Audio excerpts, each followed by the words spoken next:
for some analysis. Happens all the time, regular season or playoffs. One team misses at one end, the other guys go the other way, and yet it probably happened too many times against the Heat this evening, right? Yeah, it did, Kenny, and I think that's where you're talking about really the big difference in this game, the swings, because the margin for error against a team like the Lakers is so small.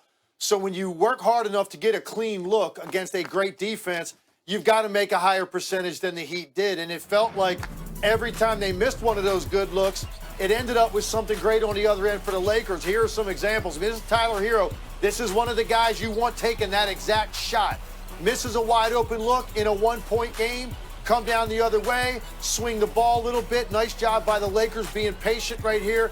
But ultimately, this ball gets swung, and this is Alex Caruso. He's not as good a shooter as Tyler Hero, and that's actually a contested shot, but he bangs it. Here on the break, again, up 3. Man, to go up 6 right there is a huge swing. Instead, Crowder misses. You come the other way. Lakers swing the basketball, and you've got a wide open look on one end, and instead the Lakers move the basketball, and this is Morris with a contested 3 going the other direction. So now you've got a tie game instead of being up 6. And here, another one. This is late, 3 minutes to go. That's a great look for Jimmy Butler, and instead you push it the other way. KCP with a 3 in the corner. So for me, those swings are too much to overcome against a team like the Lakers because you have to work so hard to get space. It's so difficult to get to the rim because of the length of Anthony Davis that when you get an open look on the perimeter, you have to make a higher percentage than the Heat were able to tonight, and give the Lakers credit because they capitalized on virtually every one of those misses. After the first 2 losses, everyone from Miami was saying, we just got to play harder. Like they thought the effort level was what was missing. Lakers came in huge favorites to win this thing. Obviously, they're up 3-1, big favorites to finish them off. But they have not broken Miami's will by any means, have they?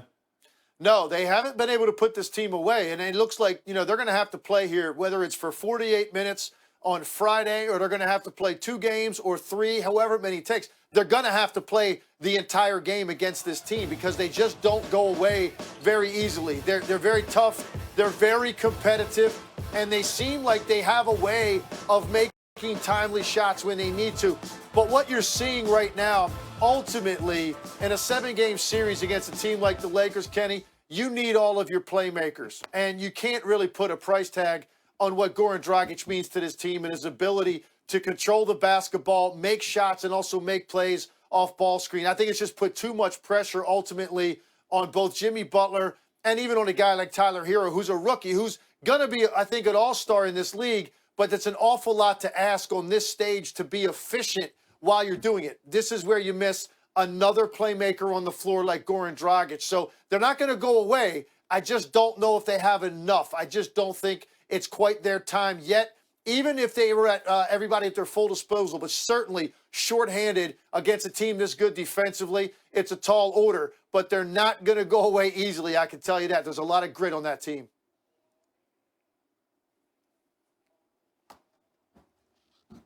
We still have live coverage coming right now. We go to Eric Spoelstra at the podium. Old school finals game on the defense, and both sure ways did. the body's flying. But Yeah. I know it looked like you were getting the looks you're accustomed to. I think it just simply comes down some nights just make or miss. I'm glad you said that because I just, from my vantage point, I just love seeing our guys compete. I love, how they respond in between those 4 lines. This was a throwback game, and there were some moments of truth, there at the end. And probably the bottom line is they won those moments of truth. We had some reads, they are long and they are an extremely good defensive team. So your windows happen much quicker. Thought we had some opportunities, but you do have to credit their defense. And, they just made some more plays, going down the stretch. And, we'll respond. That's not even that's academic at this point. We'll just rest up tomorrow and get back to work and get ready for the next one. Next question, Jared Weiss. Spill, you've seemed to use every defensive scheme that exists in the series so far. Today we saw a lot of hard showing and recovering. How do you feel like that scheme went? And do you feel like you have to keep throwing new things at this Lakers offense? Yeah, it's not like LeBron hasn't seen every single coverage, so we're not going to trick him. Look, this was in the balance. There were some moments of truth, and it came down to making plays. And, you know, we made a lot more plays at the end of last game. They made their plays tonight, made some big shots. Pope hit the big one, obviously, and Davis put the one that basically sealed it. And LeBron obviously put his fingerprints on that, down the stretch. And they had a handful of offensive rebounds, second chance opportunities where we really defended well and got the stop, and they were able to get another opportunity, from that. But this was a grind-out throwback game. Both teams were competing with great force. It's not like anybody was giving up any quarter on either side, and you just have to make some plays down the end. And I don't think we didn't make plays. I just think they just made more plays and more shots to seal it. Next question is from Cameron Buford. Hey, Coach, I want to know what you thought about Tyler Hero's performance and willingness to compete down there late in the fourth quarter. The ball kept seeming to find him, and he was responding. Obviously, he didn't make every play, but he made some big plays. What you thought about that? And then coming Friday, do you think you'll have a package for him ready to go late in the fourth quarter? He's already, been that kind of guy for us in the playoffs. So it's not about developing a new package. If you've watched us, he's had some big-time moments, for us on this playoff run. And against a defense as good as LA's, you're going to need a lot of guys contributing and different guys that are threats to make them react in a different way. And Tyler can make plays in a lot of unscripted ways, which is really important. At the same time, with Tyler, it feels like, he's not really a 20-year-old rookie player with us. He's been through 3 training camps. He went through Summer League last year, went through our training camp, went through a full season, and then the restart, and went through a training camp here. So it almost feels like this is his 3rd season in many regards. But we'll need all of it, for the next one. Next question is Anthony Chang. So I know Bam played 33 minutes in it, but were there any limitations on him, and how do you think he looked in his first game back? And also, second part, what was the determining factor, I guess, in keeping Goran out tonight?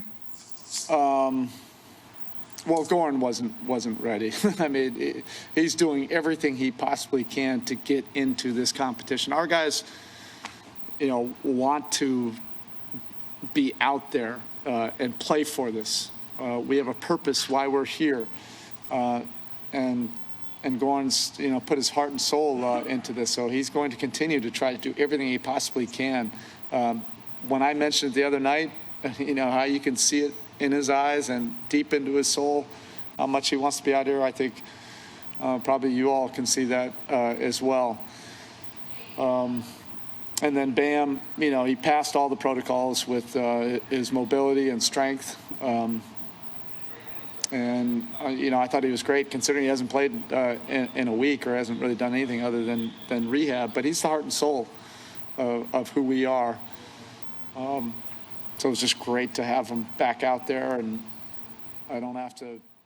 Eric Spoelstra and Heat, one loss away from elimination. Frank Vogel, one win away from his first title, first season in LA. On that end, what we're trying to take away, obviously Anthony's matchup on Butler, was a big factor in our defensive efficiency. He did a great job.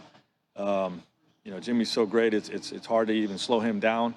But AD did a great job, and it starts there. But you have to credit our guys' competitive spirit. I mean, they were flying around and just competing at an extremely high level on that end of the floor. I know you expect to see LeBron and AD come up with plays down the stretch. What are your thoughts on KCP with those 5 straight points in crunch time there? Huge. I mean, he's a confident young man. He's been a huge part of our success this year for what he does on both ends of the floor. And I was proud of him and Danny for having bounce back games offensively. We need everybody to participate and contribute. And, we're a team first team. Obviously we have our two big horses, but everybody's got to contribute that's out there, and proud of both of those guys for stepping up. But KCP down the stretch, big guts to take and make those shots that he took, and it was a huge 5 points, obviously. Awesome. All right, we'll start with Kyle Goon.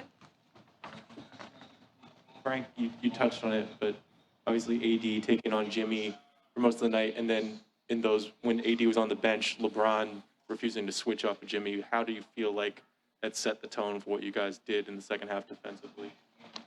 Yeah, set a great tone. I mean, that was a big part of our plan. Our adjustments from last game to this game is to try to keep those two guys on him as much as possible, and they rose to the challenge. They really stepped up.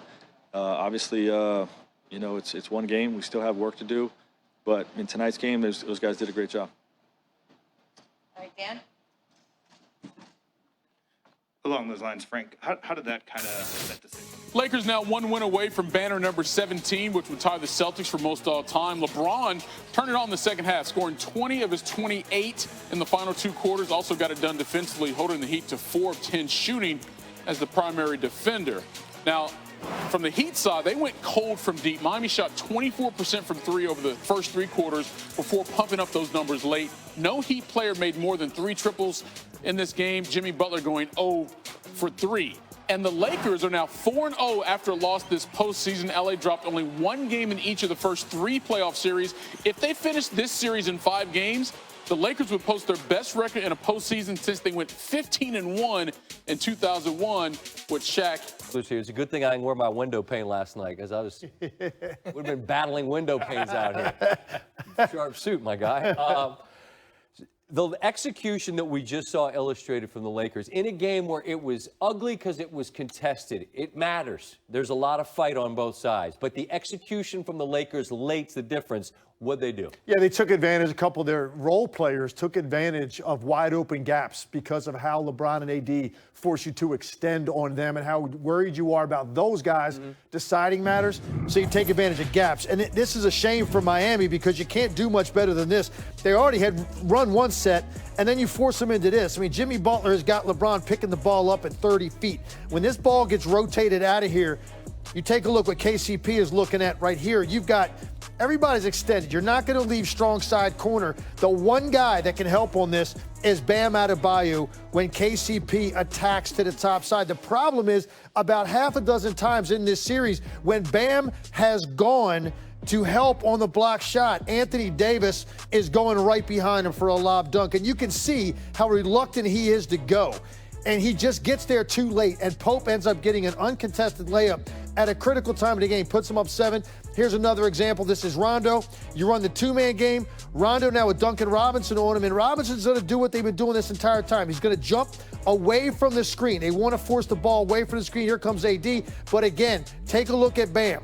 When Rondo comes off of this, Bam is sort of backpedaling, but he doesn't want to fully commit here or at the rim because AD is coming right down the lane. So as a result, Rondo just reads it. He's very patient. At the last second, he accelerates, gets to the rim. And again, that takes it from 4 to 6 with a minute and a half to go. They get 2 uncontested layups, and it's really set up by what LeBron had done with a couple of threes, a deep turnaround jumper. AD, you're worried about him running behind somebody and getting a lob if Bam goes. So two guys made great reads in that situation to get a high-quality shot with a lot of pressure. What you guys don't know is when Legs watches games, we let him be by himself, all right? You come in, we have a conversation around halftime, then you go sit and watch by yourself, take your notes, which is why you're so good out here. The conversation early was how many naked looks the Heat had that they missed. How much will it haunt them that continued and then what that ended up turning into for Los Angeles? Yeah, and Eric Spoelstra in the heat of the moment is standing there, you're coaching, and you're not really in track of all this. But when you go back and watch the tape tonight, you're going to feel sick because the margin for error against a team this good defensively is so small, Scott. And when you get these 6-point swings, I mean, this is Tyler Hero. That's one of your guys. He's a wide open look, doesn't knock it down. And this is early in the game, but just look at the score. It's a 1-point game. You know, you go up 2 right there. Instead, Lakers come down the other end. They run some offense. And this is Alex Caruso. He's not nearly as good a shooter as Hero, and that's a contested shot, knocks it down. Here again on the break, You're up 3. You got a chance to go up 6. Jay Crowder misses a wide open shot. What happens? You come down the other end. Lakers with good offense here. You get some penetration and a kick out. And you end up with Morris taking a contested 3. So you miss a wide open one, give up a contested one the other way. These 6-point swings are killers. And then this is the biggest one of all, obviously. Jimmy Butler right there has a chance to put them up. Instead, right out of the backcourt in transition, again, KCP with a contested 3 with Hero and a flyby. You just can't overcome those moments.